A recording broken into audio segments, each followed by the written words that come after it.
जी मानक जी। हाँ रोहन बोलिए, अपनी बात पूरी करिए आप।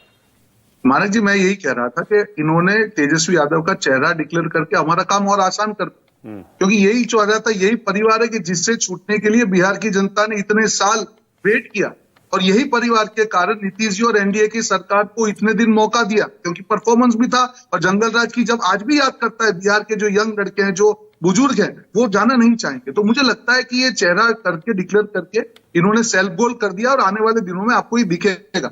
और एक चीज, आपने ये कहा कि हिंदू मुसलमान की बात, मानक जी, कुंभ को फालतू कहकर हिंदू मुसलमान की शुरुआत किसने की? ये तुष्टीकरण की राजनीति ने तो। और क्या, मुझे बताइए कि जहां पे 65 करोड़ लोग जिस महाकुंभ में जाके आशीर्वाद लेते हैं, उसको फालतू कहना, ये काम कौन कर सकता है? जिसको तुष्टीकरण करना वही कर सकता है। तो आप चाहे या ना चाहे, मुद्दा तो बनेगा। हमने नहीं बनाया मुद्दा तो लालू प्रसाद यादव ने बनाया। बाबा बागेश्वर को आपने भेजा है, नहीं भेजा है? बिल्कुल, हम क्यों भेजेंगे? ये सनातन की बात है। हर आदमी को, हर धर्म के हर व्यक्ति को अपना अधिकार है। कल उठ के ओवैसी जाके वहां पे बात करेंगे, कोई हम थोड़ी रोकेंगे, उनका काम है, करें। मुझे नहीं लगता है कि लोग, आप ये समझे कि किसी बाबा के जाने से या किसी के साधु के जाने से पूरा जो चुनाव है, नहीं, बिल्कुल नहीं। उनका काम है, उनका जो मैसेजिंग है वो करते हैं। हर पार्टी का काम है मैसेज जनता को तो दे। आप हिंदुत्व के मुद्दे पर नहीं लड़ेंगे चुनाव? कि सेल्फ गोल, बहुत बड़ा सेल्फ गोल है। आप हिंदुत्व पर नहीं लड़ेंगे चुनाव जी? आप हिंदुत्व के मुद्दे पर बिहार चुनाव नहीं लड़ने जा रहे हैं? बिल्कुल नहीं। हम लोग तुष्टीकरण के खिलाफ चुनाव लड़ेंगे। हम ये सरकार के परफॉर्मेंस के चुनाव लड़ेंगे। हम इस सरकार ने जो उपलब्धि के उस पर चुनाव लड़ेंगे।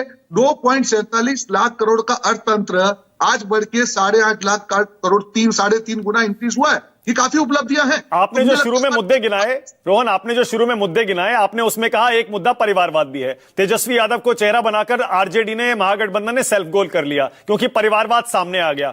अरे आप ही के बिहार के गठबंधन में चिराग पासवान बैठे हैं, वो परिवारवादी नहीं है क्या? नहीं, बिल्कुल नहीं। सवाल करते हैं आप। चिराग पासवान की आप बात करें, देखिए, उनके परिवार का आपने देखा था क्या इशू था। उनके चाचा मिनिस्टर बने, उनके बाद उनको मौका मिला। He has evolved himself. आज जनता ने अगर किसी को चुन के भेजा, जनता ने तेजस्वी को भी सबसे बड़ी पार्टी बनाया पिछले चुनाव में। आज कैंडिडेट की, देखिए मानक जी, वापस मैं कह रहा हूं, आप किसी को जब सीएम कैंडिडेट डिक्लेयर करते हैं, उसके पीछे उसकी विश्वसनीयता, उसका खुद का क्या, वो देखना बहुत जरूरी है। ये तो परिवार तो लालू प्रसाद यादव का ही है ना, उसको तो आप नकार नहीं सकते। रोहन, पिछले चुनाव में तेजस्वी यादव के नेतृत्व में आरजेडी सबसे बड़ी पार्टी बनी थी। अगर वोट ही क्राइटेरिया है तो परिवारवाद का मुद्दा बिहार ने खत्म कर दिया फिर पिछले चुनाव में? बिल्कुल नहीं, बिल्कुल नहीं। आज जिस प्रकार की बैठक है वो लड़े थे, तो परसेंटेज देखे जाते हैं। बिल्कुल मुद्दा खत्म नहीं हुआ। आज जनता नहीं बोली। जंगल राज का मुद्दा आज भी बिहार में है, था और रहेगा। भ्रष्टाचार का मुद्दा आज भी बिहार में है, था और रहेगा।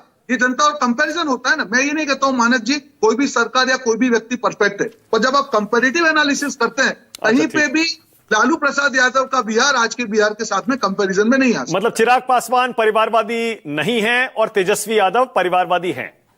नहीं, मैंने ये नहीं कहा। मैंने वापस, देखिए, परिवारवाद का मतलब ये नहीं है कि कोई पॉलिटिकल परिवार से आता है उसको आप लोग अपॉर्चुनिटी ना दे। उसका अधिकार है, चुनाव जीत के आते हैं, वो अपनी वंग पे आगे बढ़े। पर जब सीएम कैंडिडेट डिक्लेयर करते हैं, मैं उसके सामने बात करता हूं, करें, जीत के आए। अगर सारे एमएलए बोलते हैं उनको बनना है, बने। पर आप जब सीएम कैंडिडेट किसी को डिक्लेयर करते हैं, काफी ऐसे नेता होंगे, कांग्रेस भी है, सब लोग हैं, क्यों मिलके, बाकी सब नेता नहीं है क्या? और वापस, ये ऐसा परिवार है कि उसकी इमेज बिहार में क्या है, आपके सामने है। जंगल राज या भ्रष्टाचार, सबसे 2 बड़े मुद्दे हैं बिहार में, ये इसी परिवारवाद से है। तो उस परिवार को ही आप आगे करेंगे तो मुझे लगता है कि जनता उसको स्वीकार देगी। अच्छा, ठीक है, ओके। अब